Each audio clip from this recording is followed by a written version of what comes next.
अस्सलाम वालेकुम everyone and welcome back to my channel. आज की हमारी इस वीडियो का जो टॉपिक है वो सोशल रिसर्च से रिलेटेड है। जैसे रिसर्च में बहुत सारी टर्मिनोलॉजीज़ होती हैं, वैसे ही डाटा एंड इसकी टाइप्स भी एक रिसर्च का टॉपिक है या रिसर्च में यूज़ होने वाली टर्म्स में से है जिसको हम समझेंगे। तो बहुत ब्रीफली आपको बताऊंगी कि डाटा होता क्या है और डाटा की कौन कौन सी टाइप्स होती हैं। वैसे तो इसमें और भी टाइप्स हैं, लेकिन यूजुअली जो बेसिक लेवल पे स्टूडेंट्स पढ़ रहे होते हैं या उनकी अंडरस्टैंडिंग होनी चाहिए, हम सिर्फ उसके बारे में इस वीडियो में बात करेंगे। तो सबसे पहले we need to understand the term data, कि डाटा होता क्या है। देखिए, डाटा का मतलब होता है कोई भी इंफॉर्मेशन जो कि आप गैदर करते हैं ताकि आप उसके ऊपर काम कर सकें अपनी रिसर्च में, अपने टॉपिक के हवाले से, और रिज़ल्ट ड्रॉ कर सकें। हमने अपने टॉपिक में कोई एम रखा हुआ होता है जिसमें हम काम कर रहे होते हैं, रिसर्च कर रहे होते हैं, हमारा कोई हाइपोथेसिस होता है जिसको हमने टेस्ट करना होता है। तो उसके लिए रिसर्च के बहुत सारे स्टेप्स में से एक स्टेप होता है डाटा कलेक्शन।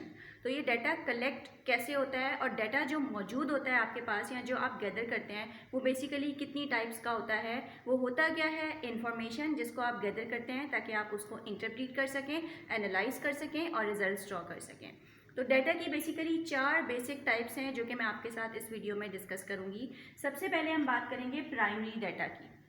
प्राइमरी डाटा का मतलब होता है फर्स्ट हैंड डाटा, यानी वो डाटा जो रिसर्चर ने खुद अपने हाथ से कलेक्ट किया है, रिसर्चर ने खुद प्राइमरी तौर पे कलेक्ट किया है। फॉर एग्ज़ाम्पल, आपने क्वेश्चनर बनाया और आपने उसको डिस्ट्रीब्यूट कर दिया। फॉर एग्ज़ाम्पल, आपने इंटरव्यूज़ लिए, आपने ऑब्जर्वेशंस की, यानी कोई भी टूल इस्तेमाल करके आपने किसी डाटा को खुद से कलेक्ट किया, फर्स्ट हैंड डाटा। तो इसको हम प्राइमरी डाटा कहते हैं। उसके बाद आता है हमारे पास second type which is secondary data. Secondary का मतलब होता है, आपको नाम से आइडिया हो रहा है, सेकेंडरी यानी सेकेंड हैंड। ये वो डाटा है जो कि ऑलरेडी गैदर हो चुका है और आप उसको यूज़ कर रहे हैं अपनी रिसर्च के लिए। और इसका बेनिफिट ये होता है कि इससे आपका टाइम बच जाता है, आपकी एनर्जी बच जाती है, आपकी रिसोर्सेज बच जाती हैं।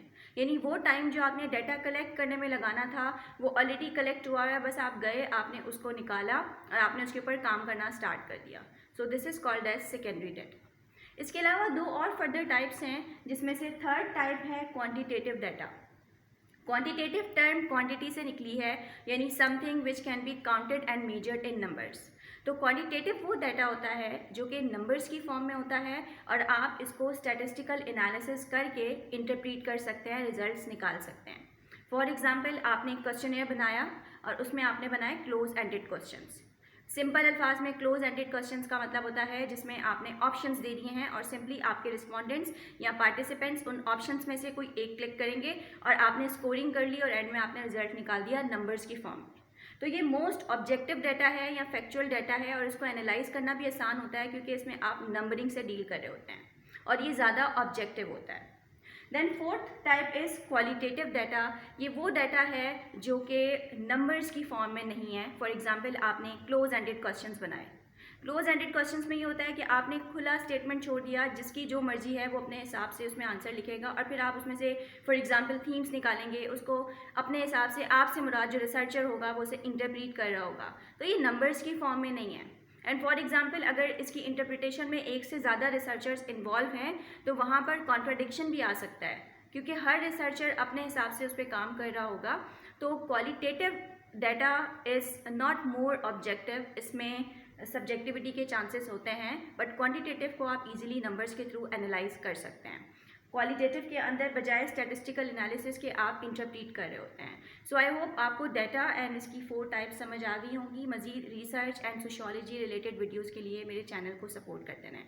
Thank you very much, have a good time.